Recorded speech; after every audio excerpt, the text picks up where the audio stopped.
We are all familiar with the term redlining. Despite it being officially outlawed in 1968, the shadow of redlining still persists, with low-income neighborhoods continuing to face challenges like poverty and property tax reduction. These obstacles have a direct impact on educational opportunities available to residents. For example, in Baltimore, college enrollment rates are markedly different across socioeconomic backgrounds, with 83% of students from affluent families attending college, in stark contrast to only 51% from low-income families. Here's a crucial insight though. Talent is distributed uniformly across all demographics. The potential for excellence is universal, irrespective of one's background. The disparity lies in the opportunities available to nurture this talent. Access to education, resources, mentorship, and supportive environments are all crucial in unlocking an individual's potential. Statistics reveal that children from wealthier families are significantly more likely to become inventors due to exposure. Those from the top 1% income bracket are 10 times more likely to invent than those from families with below median income. Furthermore, racial and gender disparities are evident in the field of innovation, with white people being over 3 times more likely to become inventors than black people, and 82% of inventors being men. Yet, research also indicates that broadening access to innovation for underrepresented groups could dramatically increase innovation rates. Nonprofits like makerspaces are stepping up, allowing people to engage with and unleash their potential. Makerspaces encourage hands-on experimentation and innovation, providing valuable learning experiences, problem-solving opportunities, and developing essential skills for the modern workforce. So, in order to democratize the opportunity to innovate, the question arises: how might we expand maker networks to provide broader access to adult learners?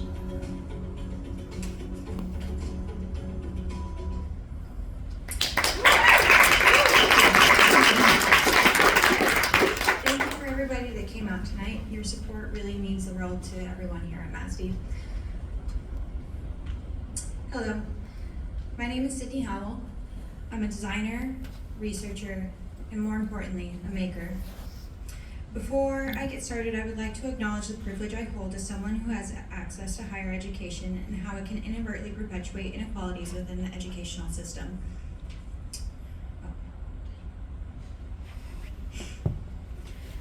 As a designer, I aim to embody 3 key design principles.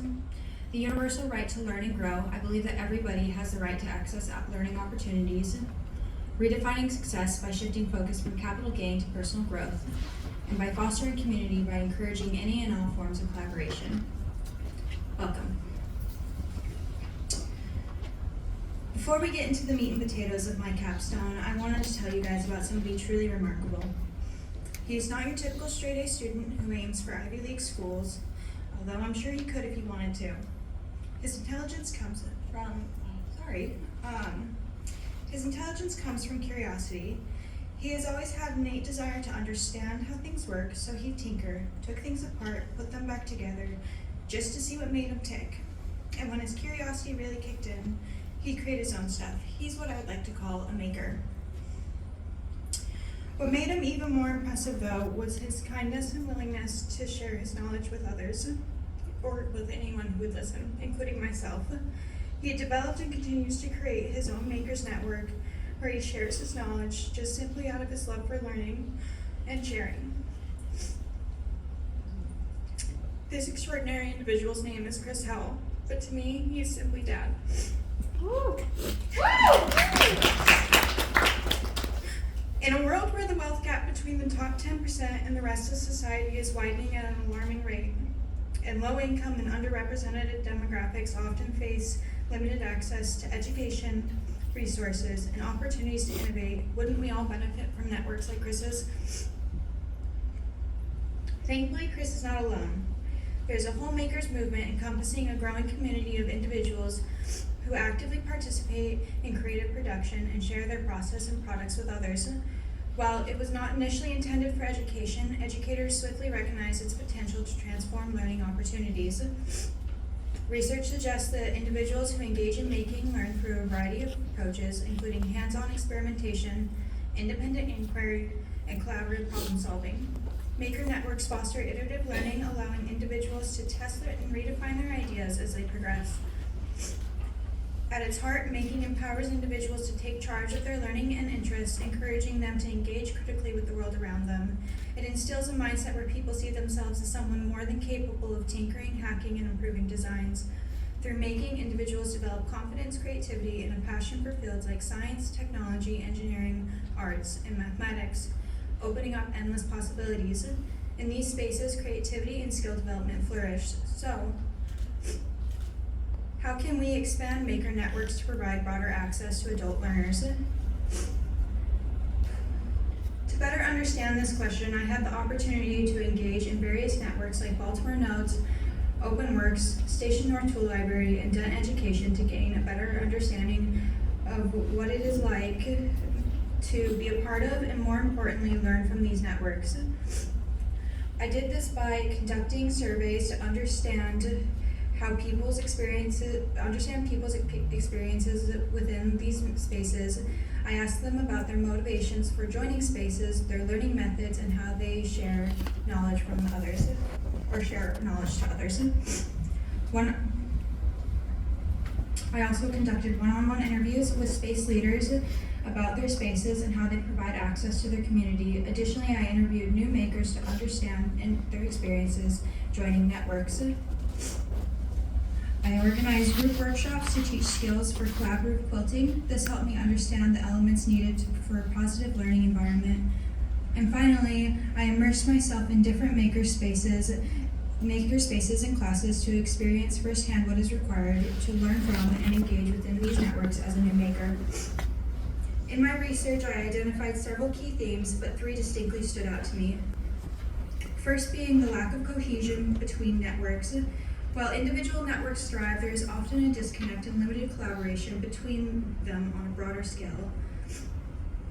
I noticed that many spaces were offering similar classes, resulting in redundancy. For example, the Station North Tool Library's most popular class, Shop Safety, is consistently booked months in advance, whereas smaller spaces face challenges in attracting participants for their safety classes. Exclusivity in certain spaces. Conversations with different makers revealed significant challenges in finding a compatible network. Many makers recounted having to attend multiple open houses or even paying membership fees to explore different spaces, all in the hopes of gauging whether or not they would fit into a space's social dynamic. Makers also expressed frustration in certain spaces feeling overly commercialized and placing a heavy emphasis on personal gain.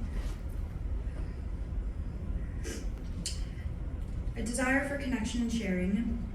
In these networks, there's a genuine desire to share knowledge and experiences. However, makers encounter obstacles in finding a suitable means to fulfill this desire. Smaller spaces expressed interest in expanding their classes if they had a larger pool of attendees. Likewise, individual makers wanted to share their process to inspire others, but struggled to determine the best methods to do so. These insights shed light on both the strengths and challenges present within the networks and offer many opportunities for improvement. So, as a designer, I now ask myself, what are some ways I can intervene to help the spaces drive a more positive social impact? In order to democratize innovation and provide broader access, intervention is required at a national level. One avenue worth exploring is leveraging public spaces, such as libraries, to expand their facilities and provide more accessible alternatives for individuals who may not have the resources to access maker spaces. While this approach aligns with our overarching goal of broadening access, this intervention would require substantial time and resources to implement, potentially delaying opportunities for immediate engagement amongst aspiring makers. However, a more direct solution is to establish an online public space dedicated to fostering connection and collaboration, drawing from inspiration from successful movements like the open source community and platforms like Mastodon. This platform would follow a decentralized model, meaning it would not be owned by one single organization, and it would not follow an algorithm to control its users. While using this model for an online makerspace could help makers potentially make connections with their communities members within their areas, it could also provide opportunities for spaces to interact with one another and in turn encourage collaboration and knowledge sharing. Increasing space-to-space collaboration could mitigate issues like classroom redundancy. Looking ahead, I hope to continue my work with these new networks by bringing these interventions to life and starting usability testing and to facilitate better connection. I wanted to extend my deepest gratitude to all the networks that warmly welcomed me into their spaces. Your openness has made this journey truly unforgettable. Thank you for creating an environment where every voice is valued and every idea finds a home. If you would like to continue this conversation with me, I look forward to meeting you guys in the reception. Thank you so much. Oh, Sydney!